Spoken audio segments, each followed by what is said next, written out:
Programa PubliRio Online. Apresentação Silvio Barbosa. Oferecimento Rio Esporte Barbearia, a sua barbearia no Shopping Downtown Barra e Visconde de Pirajá 602, Ipanema. Olá meu amigo, olá minha amiga, mais uma vez o nosso programa PubliRio entra no ar aqui pela TV, depois ele converge para as mídias digitais. Ele vai para o YouTube, Facebook, Instagram e para os tocadores de podcast Spotify, Google e Apple. No Instagram a gente está com mais de 100 mil inscritos e no YouTube a gente está precisando bombar, por isso que a gente tem as promoções aí.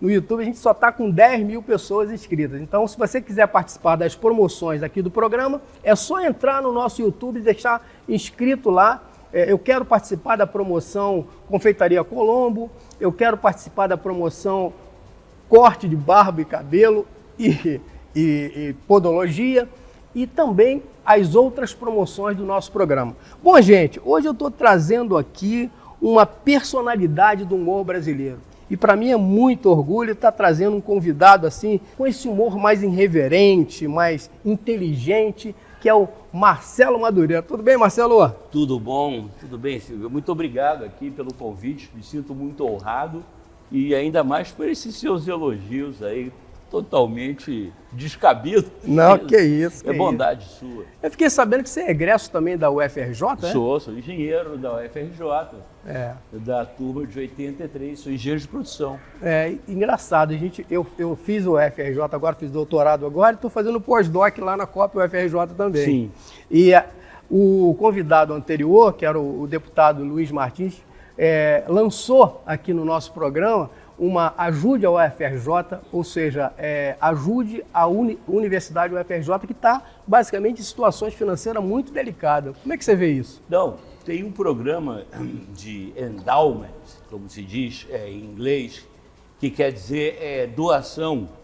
Inclusive um colega nosso, o Sidney Levi, ele está à frente disso, isso lá na Escola de Engenharia, não só uma doação financeira, mas também nós que estudamos na Escola de Engenharia, de certa forma, acolhermos e ajudar principalmente os estudantes carentes, né? Aqueles que não têm tantos recursos, no sentido de orientá-los, ajudá-los na compra de material didático, ajudá-los uma espécie de tutor, né, deles durante o curso. E é um trabalho muito importante que se faz. Eu acho que nos Estados Unidos é muito comum, né, as pessoas ajudarem o que se chama a universidade que a gente chama de alma mater, né? É verdade. A alma mãe. E lá as pessoas que estudaram, né, em Harvard, Yale, Princeton, contribuem com milhões de dólares e tal. É verdade. As pessoas bem-sucedidas. E aqui no Brasil a gente não tem esse hábito, né, do que eles chamam de endowment, né, de doação. E isso também não precisa ser de milhões de dólares. O que cada um puder dar, R$100, R$50, R$1.000, ou mesmo com um trabalho voluntário. Entendi. Entendeu? Com um trabalho voluntário. Eu sei que lá na Escola de Engenharia, né, na Escola Politécnica, tem esse grupo e que faz um trabalho importante nessa área, né, de ajudar principalmente não só a escola, mas principalmente os alunos carentes, né, que estão Agora, cursando engenharia. Madureira, me diz uma coisa, como é que foi a transição de engenheiro de produção para humor, para Caceta e Planeta? Me diz isso, como é que foi? Foi um pouco traumática, porque na verdade eu nunca pensei na minha vida que eu ia viver de falar babaquice. Eu sempre fui meio metido engraçadinho, desde eu estudei no colégio de aplicação aqui da UFRJ também, sempre tive meu jornalzinho de humor e tal, mas era um hobby, né? E tanto que depois de formado, eu fui trabalhar no BNDES, era engenheiro do BNDES, fiquei lá 8 anos trabalhando com planejamento, eu gostava do que eu fazia, fui estudar fora. O meu sonho de vida era ser presidente do BNDES, era fazer carreira no banco. Mas, de repente, eu continuei escrevendo humor junto com o Roberto, com o Hélio e tal. Depois o Mussum e o Cláudio Manuel se aproximaram, depois vieram o Reinaldo, o Ubert. E de repente, quando eu me vi, eu já estava escrevendo humor para a TV Pirata. Entendi. Na TV Globo.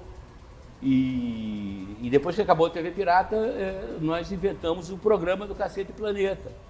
E o resto é história. Aí eu tive que realmente abandonar a minha carreira de engenheiro, né, que eu exerci por 8 anos, para enveredar para a carreira de humorista.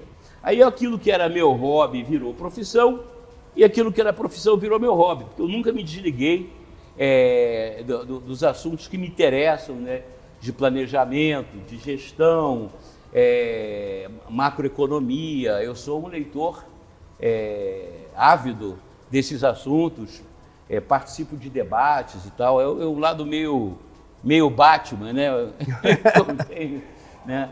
É uma personalidade secreta. Agora, o Cacete Planeta, ele basicamente revolucionou o humor na televisão, basicamente, né?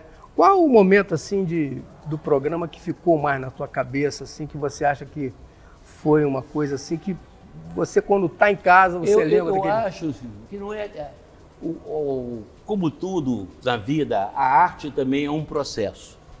Então, nós, no Cacete Planeta, todos os artistas, a gente recebe uma espécie de herança dos artistas que nos precederam, né? Uhum.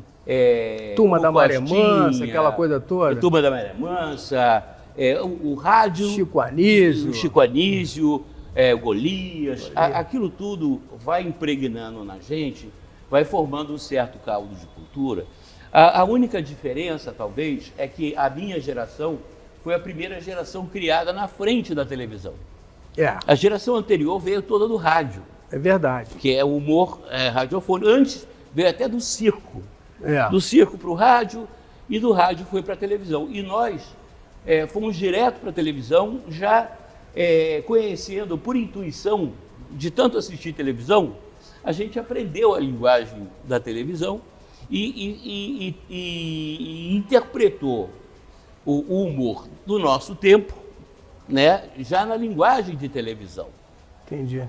Então, a gente, eu não diria que a TV Pirata, o Cacete Planeta, revolucionou, ele cumpriu um papel de fazer avançar o humor para os novos meios de comunicação disponíveis na época. Mas hoje, por exemplo, daria certo, porque, veja bem, hoje tem muito mimimi. Hoje, se você falar uma palavrinha que fulano de tal não gosta, ele vai te processar. Se falar outra palavrinha, eu falava isso até com o Maurício Menezes, que trabalha lá na Tupi como colega, você. Amigo. Né? Basicamente, quer dizer, você tem que mudar a linguagem ou continua a mesma coisa? Olha, eu acho, ontem mesmo, nos 60 anos de TV Globo, eu falei até lá na Rádio Tupi, que tirar o Cacete Planeta do ar foi um equívoco da TV Globo. Porque eu acho que nós tínhamos uma certa licença poética por parte da Vocês tinham 30 anos lá, basicamente, 25. Né? 25. Só com o Cacete Planeta. Pois é. Então, e campeão absoluto de audiência, era um programa querido 50, parece. do Oiapoque ao Chuí. Era uma coisa estrondosa. E eu acho que, de certa forma, a TV Globo sucumbiu às pressões dessas políticas identitárias, dessas que, na minha opinião, são uma forma de dividir a sociedade, de desunir a sociedade, né? Porque elas acabam tratando de problemas não que não sejam importantes, mas, como eu digo, a gente tem que ver, até uma visão de engenheiro, né? Qual é o cerne da questão. Então, se existe preconceito, se existe homofobia, se existe atitudes, digamos assim, talvez agressivas, é por falta de educação. Uma sociedade mais educada, ela é menos preconceituosa, ela é menos machista, ela é menos homofóbica, ela é menos violenta, né? E isso não tem nada a ver com o papel do humor. Qual é o papel do humor? O papel do humorista é fazer a sociedade rir dela mesma, se reconhecer nos seus defeitos, né? nos seus atos de preconceito, nos seus atos, digamos assim, como se diz hoje em dia, de bullying e tal, e refletir sobre isso, né? o humorista não é necessariamente um racista ou um homofóbico. Não, quando ele faz a sua piada, independente, você não vai, vou fazer uma piada contra viado ou contra preto. Não é essa a ideia. A ideia é você interpretar a nossa sociedade como um espelho deformado da nossa sociedade, que a sociedade ria dela mesma e reflita sobre até preconceitos ou políticos que não merecem a confiança da sociedade, entendeu? Ou mesmo situações que são absolutamente injustas. Esse é o papel do humor. Agora, Madureira, me diz uma coisa, qual foi, o que ficou na tua cabeça quando você pensa assim, Cacete e Planeta, o que eu achei sensacional, que eu rio sempre quando eu vejo, já que você gravou, qual foi a cena assim que a gente pode de repente botar no ar aqui para as pessoas assistirem? Olha, são tantas. Uma? São tantas. Olha, somente uma. Eu tenho particularmente uma que a gente fez, Qual cobrindo foi? a Copa do Mundo de 1954, em que o Brasil ia jogar, se não me engano, contra a Nigéria. Tem no YouTube? Deve ter. E aí, no Jornal Nacional, a gente tinha um espaço no Jornal Nacional do Cacete e Planeta cobrindo a Copa. E aí, como o Brasil ia jogar contra a Nigéria, nós pegamos o Hélio de la Penha, nosso companheiro, que era preto, né, e dissemos que ele ia invadir o vestiário da Nigéria. E aí, no Jornal Nacional, ficou 10 segundos tudo preto. 10 segundos de blackout no Jornal Nacional, porque era de la Penha nu, junto com os jogadores da Nigéria nu, no vestiário da Nigéria, ficou todo mundo nu, o luz apagado. Isso é uma piada, não é uma piada racista, né? É uma piada. Outra coisa muito engraçada que tinha era, eu sempre dialogando com o Bussunda, o Bussunda sempre fazia um líder indígena. Então, quando a câmera estava desligada, nós conversávamos normalmente, eu e o chefe indígena, que era o Bussunda. Quando ele ligava a câmera, aí ele começava a falar, nós, índio, queremos... Aí ele virava índio, entendeu? E isso tudo hoje, né? Eu acho o seguinte, eu pergunto, quem que inventou isso? Quem disse isso? Onde é que está a lei, né, que proíbe isso? Isso é uma coisa que alguém inventa e as pessoas compram, né? Como a gente compra muita besteira, né? A gente também compra imbecilidade. É verdade. Agora me diz uma coisa, eu sei que vocês foram para transmitir lá na Copa do Mundo, que houve aquela situação, aquele infortúnio com o Bussunda dele falecer naquele momento lá. Não estava combinado. Não estava combinado ele morrer. Eu queria que você me dissesse mais ou menos como é que foi a situação. Parece que eu vi na internet dizendo que ele jogou uma partida antes e depois. Você sabe. O Bussunda era filho de pai e mãe médico. Então o Bussunda se achava, por osmose, também médico, né? O Bussunda, durante o período da vida dele, ele foi, assim, digamos, muito guloso, voraz, tinha uma barriga e tal. Comia muito. Depois que nasceu a filha dele, ele mudou um pouco de rumo, começou a se tratar melhor, fazer dieta, ir ao médico, e ele era hipertenso. Caramba. Ele era hipertenso. E na Copa do Mundo, ele esqueceu de levar o remédio de hipertensão. E num dia lá de folga, eles tinham saído para tomar cerveja e comer salsicha, é uma coisa comum na Alemanha, é verdade, né? E quando estavam voltando daquela cumilança, né, apareceu uma pelada. Caramba. E o Bussunda jogava a bola muito bem e era muito fominha de jogar futebol. Ele, durante a pelada, ele começou a se sentir mal, achando que era uma coisa de salsicha, cerveja, aquela coisa, e pediu para agarrar. Como se diz no futebol, vou agarrar no gol. Não existe outro lugar. E ficou lá no gol. No final da partida, o Hélio percebeu que ele estava um pouco afante, sentou no banco lá, estou cansado, não sei o quê, e tentou, vamos no hospital, vamos ver isso. O Bussunda não quis ir, né, porque no dia seguinte tinha jogo do Brasil e ele achou, vou para o hospital, vou me internar, eu perco o jogo do Brasil, olha só. E aí ele foi pro quarto, eu vou pro quarto, vou dormir, vou melhorar. O cara passou a noite toda infartando. Caramba, Ele já estava infartando. infartando. Passou a noite. Quando ele viu que o negócio era sério, umas 6 horas da manhã, aí ele resolveu descer para pedir auxílio. Estava lá, inclusive, o nosso diretor de fotografia, o Paulo Santos, que viu o Bussunda verde. E por sorte, existia naquele hotel um grupo de paramédicos. Caramba. Que imediatamente passaram a atender, mas ele já estava infartando há horas. Então ele já devia estar com edema pulmonar. Enfim, o Bussunda teve uma parada cardíaca e não conseguiram ressuscitá-lo. Caramba. E aí nós tivemos uma perda traumática, não só de um colega de trabalho, eu conheci o Bussunda desde criança, e foi uma coisa horrorosa, né? Um momento assim...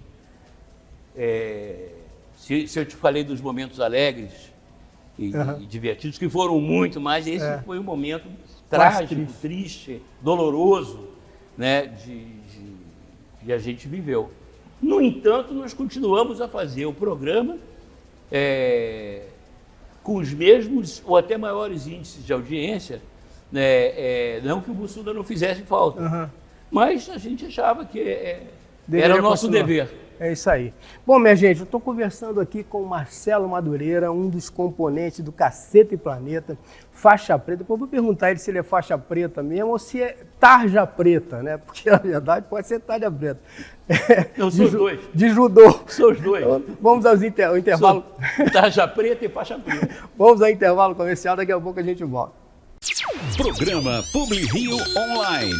Apresentação Silvio Barbosa. Hoje eu vou sair de casa pra comer peixe na brasa, o melhor peixe do Rio, sem nenhum favor. Onde é que é? Toca da Traíra, pintado na brasa, o melhor peixe do Rio. Toca da Traíra, o melhor peixe do Rio.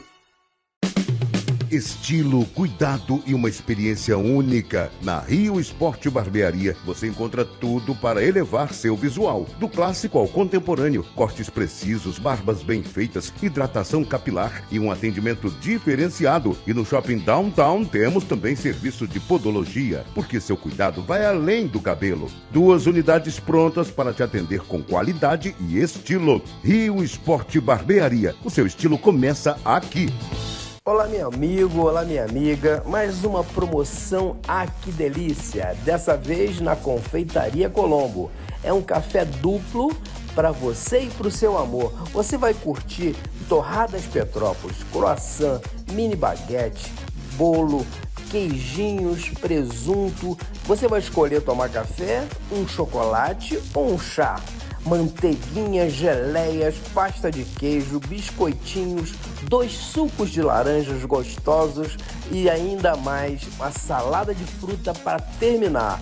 É isso aí, esse café duplo é para você e para o seu amor. Nós vamos sortear dentre as pessoas que entrarem nas nossas redes sociais, se inscreverem e curtirem. Eu quero participar da promoção Que Delícia na Confeitaria Colombo. É só isso que você tem que colocar, que você estará concorrendo no final do mês. São 2 casais que irão se deliciar com essas maravilhas da Confeitaria Colombo. É só se inscrever nas redes digitais do nosso programa.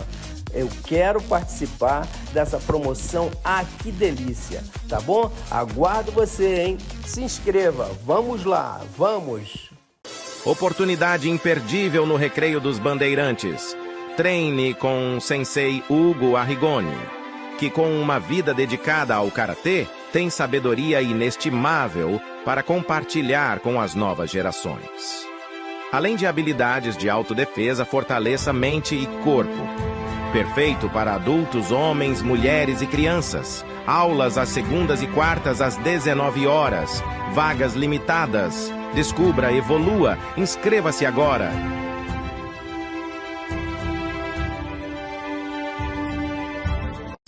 Programa Publi Rio Online. Apresentação Silvio Barbosa. Lembrando a vocês que eu estou na Rádio Tupi, do Jornal da Tupi, de segunda a sexta-feira, com o Sidney Rezende, das 18 às 19h30. O Sidney Rezende é o âncora, eu sou o comentarista, junto com o Luiz Carlos Azedo, com o Chico também, enfim, o Maurício Bastos, uma turma da pesada. Eu também faço um programa com a Dora Kramer, o Márcio Forte, o Pedro Paulo Magalhães, no YouTube, sobre política, chamado Não É Bem Assim, que está hospedado lá no My News. Escrevo o Agamenon com o Hubert toda semana, que também está lá no Substack. E não esqueçam também de ver lá minha página no Instagram, @Madureira. Essa coisa toda que a gente sempre pede, né? A gente sempre tem que pedir alguma coisa. Olha, é exatamente isso que eu ia te perguntar, na verdade. Eu sei que você está na Rádio Tupi lá com meu amigo Sidney Rezende, que está bombando, né? O programa parece que começa às 6 horas, aí depois ele vai... 18 às 19h30. 18 às 19h30, um programa show de bola. E uma outra coisa que eu queria te perguntar, como é que você está vendo o Madureira? Primeiro, por que Madureira? Porque eu comecei a minha vida, quando eu estava na escola de engenharia, eu defendia um trocado animando festa infantil. Em Madureira? Não, no Rio de Janeiro inteiro. Mas a gente, naquela época, não tinha essa coisa de animador, não tinha essa... Só tinha a gente, o Carequinha e o mágico Big Jorge. Então a gente fazia muita festa. Então eu, junto com um amigo e colega, o José Léo Zilberstein, a gente montou um grupo, o Gran Circo Pessegonha, e nós éramos os palhaços. Ele falou, eu sou o palhaço Cantareira. Bom, então eu tenho que ser o palhaço Madureira, para rimar Cantareira e Madureira. Aí ficou Madureira, pro resto da vida. E aí a gente vê aí esse codinome Madureira aí. Agora, Madureira, vamos voltar para o lado sério da vida real aqui. Sim. Você está vendo aí na rádio. Hoje em dia você vê rádio, né? Porque, na verdade, antigamente você ouvia. Cada vez mais se vê rádio. Você está vendo na rádio, na televisão, nas mídias digitais todas, esse problema terrível que está acontecendo com o INSS. Estão tomando... Você já está aposentado, não?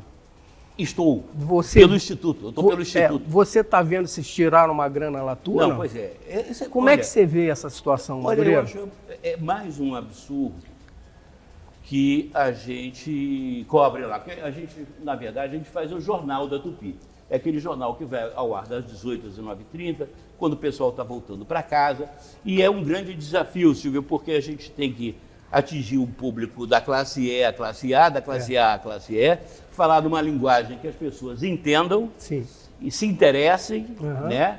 Tá muito bom, parabéns. Muito obrigado. É um grande desafio, talvez um dos maiores desafios da minha carreira. Ter essa capacidade de despertar o interesse das pessoas, né, para aquelas notícias que aparentemente podem ser maçantes ou difíceis de entender, principalmente na área de economia, que aquilo traz como influência para a vida das pessoas. Então é um grande desafio. O Brasil... E mais você, porque você é um humorista, quando você geralmente, por exemplo, se o Costinha começa a falar, todo mundo começa a rir. O teu caso também. Mas só que você tem aquele viés sério, né? Cada hora é uma pegada, entendeu? Tem dias que eu faço comentários absolutamente engraçados, tem dias que eu falo absolutamente sério. Eu acho que o público vai percebendo isso. O público não é burro, o público é inteligente. Tem um feeling, né? Ele tem um feeling, ele sabe... e exatamente, o humorista, ele não é o idiota que no meio de uma tragédia nacional vai ficar fazendo verdade. Né? Não há porquê. Nesse caso do INSS, é mais um escândalo. No Brasil, nós vivemos uma sequência de escândalos, né? Em que eu acho, pessoalmente, que o pior problema do Brasil é justamente a impunidade. É a impunidade. Nós tivemos, por exemplo, recentemente, grandes escândalos, né, como o Mensalão e o Petrolão, né, a Operação Lava Jato, e que foram devidamente desconstruídos pela própria justiça. Porque no Brasil é um país injusto. No Brasil, a justiça só existe para o preto, para o pobre, para aquele que não tem condições de contratar um bom advogado, que tem bons contatos, né, que consegue, através, né, de chicanas e jogadas e sei lá de que formas abstrusas, né, convencer os magistrados. Você veja, o próprio caso do presidente Collor, ex-presidente Collor, que para ser preso levou 31 anos, ou 35. 35. Isso é uma amostra de como é injusta a nossa sociedade. principalmente com aqueles que mais precisam de justiça, os pobres, né? Os pobres são pretos, são brancos, são pardos, eles não têm cor, entendeu? São todos essa quantidade de miseráveis que andam por aí sem educação, sem assistência, sem saúde, desamparados. Ô Madureira, nosso país tem um montão de leis, né? Que a gente sabe que tem leis pra caramba. Essas leis estão sendo cumpridas? E a Constituição, Madureira, como é que fica? Olha, é evidente que não, né? É curioso, por exemplo, que o nosso Supremo Tribunal Federal, né, a Corte Máxima, ela tem nos seus incumbentes atuais posições, no mínimo, estranhas, né? Às vezes eles pensam de um jeito, às vezes eles mudam de opinião 180 graus, né? Enfim, que trazem para o país uma enorme insegurança jurídica, para a sociedade como um todo, para os negócios, inclusive, né? Porque você tem a sensação, você, por exemplo, é empreendedor, eu também sou empreendedor, você quer fazer um investimento, fazer um negócio, mas você nunca sabe, né, se você tem segurança jurídica e institucional para fazer o seu negócio. Verdade. Então, cara, se eu tiver que resumir o Brasil em uma palavra, Silvio, eu vou dizer, o Brasil é um país injusto. Madureira, estamos aqui com Marcelo Madureira, que compõe hoje o programa lá da Rádio Tupi, do meu amigo Jornal da Tupi, com Sidney Rezende, um cara magnífico, e uma turma grande, né? Tem gente de Brasília também falando, Tem, né? Luiz Carlos Azedo. Luiz Carlos Azedo. Tem o Chico Otávio aqui no Rio, um grande repórter investigativo. Agora, me diz uma coisa, e com relação ao Papa agora faleceu, né? E tá o conclave está armado, Sim. Né? No bom sentido, e veja bem, vão escolher um novo Papa. Sim. Esse Papa que vão escolher, será que ele vai ser da mesma linha que o Papa anterior ou vai seguir um outro caminho? O que você acha? Olha, evidentemente a figura do Papa ele tem uma importância que transcende a própria Igreja Católica. Verdade. Eu mesmo, eu não sou católico, não sou cristão, mas eu reconheço a importância da cristandade, reconheço a importância dos evangélicos, a importância da Igreja Católica e do Papa, né? E o Papa Francisco, por exemplo, a mim era uma figura muito simpática e que tinha uma importância muito grande no mundo conturbado que nós estamos vivendo. Então, agora aquela história, né? Você é sócio do Caiçaras, eu sou sócio do Paysandu, nós somos de clubes diferentes. Eu não tenho muito como intervir, né, lá na eleição do novo presidente do seu clube, né? Eu faço votos que seja uma pessoa com a capacidade de compreensão, de entendimento e, sobretudo, uma pessoa que entenda os problemas do mundo atual, Silvio, que é a questão do desequilíbrio ambiental, a questão da concentração de renda, a questão da paz, né? No Oriente Médio, na Ucrânia, enfim, e também essas transformações todas que a gente está vivendo através da revolução tecnológica.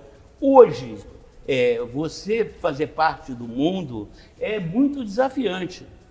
Imagine você com um cargo da natureza de um cargo de papa, de primeiro-ministro, de chefe de nação, cara, tendo que de alguma forma contribuir, porque essas questões você não vai resolver sozinho, são muito complexas, mas para articular a resolução dessas questões todas. É verdade. Agora, Madureira, eu lembro que eu vendo lá para falar com você, eu pesquisei um pouco da sua vida. Assim. Essa é a sua vida. Aí eu vi que você teve uma época que você apoiava o presidente, esse presidente aqui, que você tirou essa foto, né? O Lula? O Lula. Sim. O presidente, eu vou mostrar a foto para você. Aí, uma vez você apoiava o Lula, aí depois você deixou de apoiar o Lula, aí depois voltou a apoiar o Lula. Como é que é essa tua vida, cara? A política... Se você não quiser responder, respondo. O homem são suas circunstâncias. Na verdade, eu venho de uma família política. Desde 3 anos de idade eu frequento o palanque político. Eu militei muitos anos... Você foi líder estudantil, se eu não Fui me engano? líder estudantil. Eu fui militante do Partido Comunista Brasileiro, nos seus bons tempos. Me tornei um social-democrata e tenho severas críticas ao governo do PT e ao governo do Lula. Você colocaram até na lista negra do PT, seu nome, se eu não me engano. Eu fui da lista negra do PT, como fui da lista negra do Bolsonaro também. Então isso me coloca, bom, então eu estou na posição certa. Faixa preta, lista negra, tudo certo. Não tem problema. E sem racismo. É que eu acho que 60% dos brasileiros, na verdade, são moderados. Uns mais moderados à esquerda, uns mais moderados à direita, mas são moderados. Existe uma minoria de radicais de esquerda e de direita que acabam dominando o cenário político. Acabam trazendo uma deformação do que é o cenário político. Então não tem respeito pela pessoa. Você é do... eu sou B, eu não tenho respeito por você. Na última eleição, por exemplo, eu fui lá, fazer até o L, posei ao lado do Lula, porque eu via na reeleição do Jair Bolsonaro uma ameaça à democracia. E eu sou, antes de tudo, um democrata. Certo. E a política é assim. Da mesma maneira, o Luiz Carlos Prestes, cuja a mulher, Olga Benário, foi extraditada para a Alemanha, e ela era judia, foi morta num campo de concentração. Tem um filme todo aí. Pelo Getúlio Vargas, e seu assecla, o Filinto Miller. O Luiz Carlos Prestes, anos depois, subiu ao palanque para apoiar o Getúlio Vargas em nome de uma política que, a meu ver, era a política correta no momento. Então, essa questão, eu nunca apoiei o Lula, assim como eu nunca apoiei o Bolsonaro. Eu apoio a democracia, e a democracia é uma coisa de circunstâncias. Certo. Entendeu? Está explicado, então. Não tem problema. A política é dinâmica. A política é dinâmica. Agora, e com relação à guarda municipal, que hoje em dia, aqui no nosso município, vai ser uma guarda municipal armada. O que você acha sobre isso? Talvez um dos mais graves problemas da sociedade brasileira hoje, não só do Rio, da sociedade brasileira, é o crime organizado. Seja através das facções, seja através das milícias. Eu acho que é necessário um enfrentamento assertivo, forte, do crime organizado, antes que o crime organizado domine a sociedade. Porque hoje o crime organizado ele já está infiltrado nos poderes da República, no Judiciário, no Executivo, no Legislativo, a nível municipal, estadual e federal. Você está falando no Rio ou no Brasil inteiro? Caramba! No Brasil inteiro. Você em Brasília já tem uma bancada que tem ligação com o PCC, que tem ligação com o Comando Vermelho, que tem ligação com a milícia. Fala isso não, que eu vou embora do país, pô. Olha, não deixa de ser uma solução, só uma solução a gente ama esse país, né? Não, mais que amar, nós temos uma responsabilidade perante aqueles que nos antecederam, verdade. Que construíram essa nação. Então, justamente vai ser na nossa geração que nós vamos sucumbir, nós vamos ser derrotados pela barbárie, pelo crime, pela corrupção. Eu acho que a gente tem que lutar um bom combate, entendeu? E enfrentar isso com seriedade. Eu não sei se armar a polícia municipal é a melhor saída. Eu não sou especialista no caso. Eu só acho o seguinte, o meu parco conhecimento no assunto me mostra que o combate ao crime se dá através da inteligência, da polícia, e da punição severa aos criminosos, sobretudo os criminosos, que pertencem ao aparelho do Estado, ou seja, criminosos que estão infiltrados no Legislativo, no Judiciário, no Executivo, como você vê no caso do INSS. É verdade. Tem que ser exemplados. Estamos falando aqui com o Marcelo Madureira, ex-Caceta, não, é Eu Caceta sou Caceta ainda. até morrer. Até morrer. O Caceta faz shows também fora do... Nós fizemos, durante um tempo, nós íamos fazer uma grande turnê comemorativa de 30 anos, cara. Estava tudo preparado e coincidiu com a Covid, com a pandemia. Aí dançou. Mas faz agora então, Madureira. Hã? Faz agora, pô. Agora o Reinaldo está aposentado, as pessoas, o tempo vai passando também, né? Eu sou um cara muito ativo, né? Eu não consigo a ideia de aposentadoria parar. Meu pai trabalhou até 85 anos. Caramba. Né? Então, vai chegar lá, né? E eu espero ter esse privilégio, ou talvez até mais. Enquanto eu for útil à sociedade e a mim mesmo, eu espero estar aí queimando lenha. Queimando lenha não, porque é meio, tem um problema ambiental aí, mas queimando biodiesel. Eu quero agradecer a tua presença aqui no programa. Muito obrigado. Tudo de bom para você. Poxa, mas só tem que torcer pelo Botafogo, porque, pô, Flamengo não dá. Eu tenho um neto botafoguense. Que bom. Salvou a pátria. Não, e eu respeito muito ele, eu sou um democrata, você já viu? E ele escolheu ser Botafogo. E ele disse, não foi o Botafogo, não fui eu que escolhi o Botafogo, o Botafogo me escolheu. E ele comprou o Botafogo. Quantos anos ele tem? Ele tem 11. Ele comprou o Botafogo quando o Botafogo estava lá na lama, estava lá embaixo, eu discutia futebol com ele. Ele com 7 anos falava, mas tem o Garrincha, tem o Jardim. Pô, ele nem viu jogar. Ele nunca viu jogar. Botafogo não era nada. O feedback é muito bom. E ele se mostrou corajoso, né? E isso eu admiro muito na pessoa. Não, eu sou Botafogo. Né? E comprou o Botafogo quando o Botafogo não valia nada. E o Botafogo hoje... Eu tenho muitos amigos botafoguenses, muitos amigos botafoguenses. Eu simpatizo muito com o Botafogo, até por conta do Vinícius. É o segundo time do Madureira. Não, eu sou Flamengo aqui em Marte, Saturno e Urano. Eu não tenho essa. Mas eu gosto do futebol, eu gosto do bom futebol. Eu aprecio um bom futebol. Quando eu vejo o Botafogo jogando bem, eu aprecio. É isso aí. Entendeu? Eu só não gosto muito do Palmeiras. Um amigo meu paulista não vai gostar. Um grande abraço para você. Forte abraço. Fica com Deus. Valeu. Tchau. Deus te abençoe. Foi ótimo. Programa Publi Rio Online, um oferecimento Rio Esporte Barbearia, a sua barbearia no Shopping Downtown Barra e Visconde de Pirajá 602 Ipanema.